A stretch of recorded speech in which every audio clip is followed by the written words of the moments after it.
Ferrari faced yet another tough race weekend in Miami, with their drivers visibly unhappy about the team orders. Communication issues arose again, and Lewis Hamilton seemed the most frustrated, especially since the situation didn't mirror the support he once offered to Charles in China.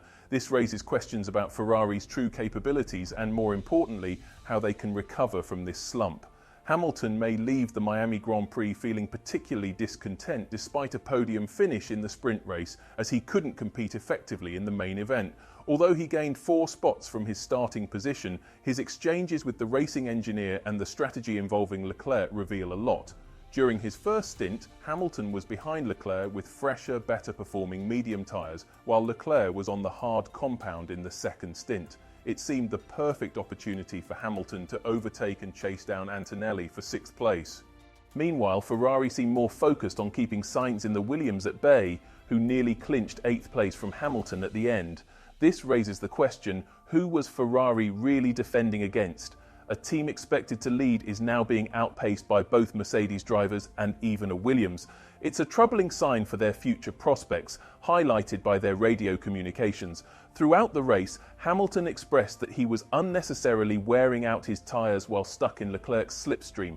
It appears Leclerc might not have been aware that Sainz was so close behind, or else he might have allowed Hamilton to pass earlier. In response to the delayed swap, Hamilton made a pointed remark that this wasn't an example of good teamwork and didn't elaborate much further. As he began to reflect on a previous concession he made in China, Adami tried to calm him down by promising a position swap in Miami too. Hamilton, brimming with sarcasm, quipped they might as well have a tea break in the process. He was visibly frustrated, especially since he couldn't advance past Antonelli and had to relinquish his spot.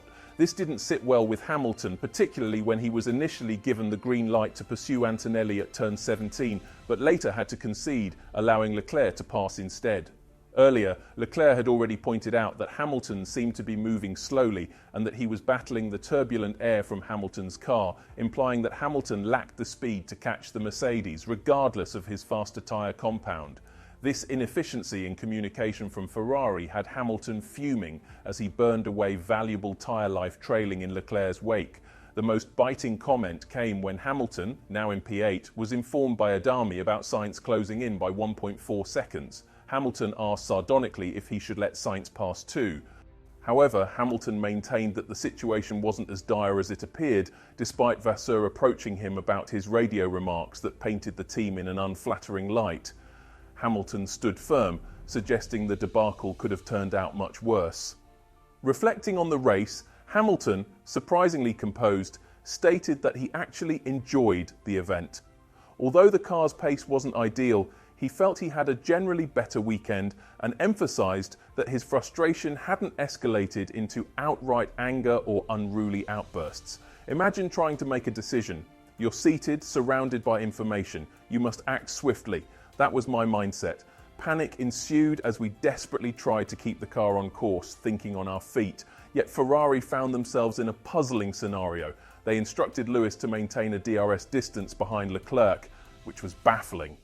Keeping that gap without overtaking his teammate appeared to be a strategy to fend off Sainz, who was challenging hard with a significantly less competitive car. Interestingly, in a similar situation during the Miami race, Hamilton had previously allowed Leclerc to pass without hesitation, just as he had in China, highlighting a lesson learned from his past experiences. Reflecting on the race in China, the seasoned champion shared his thoughts on the radio frustration that surfaced in Miami. "Back in China, my intuition kicked in," he explained. "I realised I was just blocking the other car. Naturally, I wasn't eager to give up my position, but understanding the bigger picture was crucial. If pushing the team further ahead requires it, I'm all for it. That's why I allowed Charles to overtake me in China. Today, my strategy was different. My tyres were much faster while Charles was having a hard time. Unfortunately, it took too long for everyone to catch on, and by then the chance was gone. We'll have a conversation about it. After all, it's just how racing goes. Even Leclerc firmly believed that if he were in Hamilton's shoes, he would have requested a position change too, as it was the right call at that moment. Like it or not, Ferrari's strategy was a blunder, and it's likely to cause some tension in the upcoming team meeting. This situation is bound to lead to numerous discussions between Vasseur and Hamilton throughout the rest of the season, without a doubt. The first batch of upgrades is planned for 2 weeks from now in Imola. If those don't pan out, brace yourself for some unsettling remarks as we approach 2025. Vasseur indicated that Ferrari responded promptly despite Lewis's critical remarks. He mentioned that it didn't take long to reach a decision, about a lap and a half really. When dealing with two cars on different strategies, the priority is determining whether the car behind gained speed or not. This evaluation took only 1 lap, or roughly 90 seconds. Vasseur acknowledged Lewis's frustrations as understandable since champions are driven to win races. Compromising for the team isn't simple, but if it seems tough now, just imagine how things will be once Ferrari gets everything sorted out. If that happens, and the team starts competing for race victories and podiums, things will spiral out of control.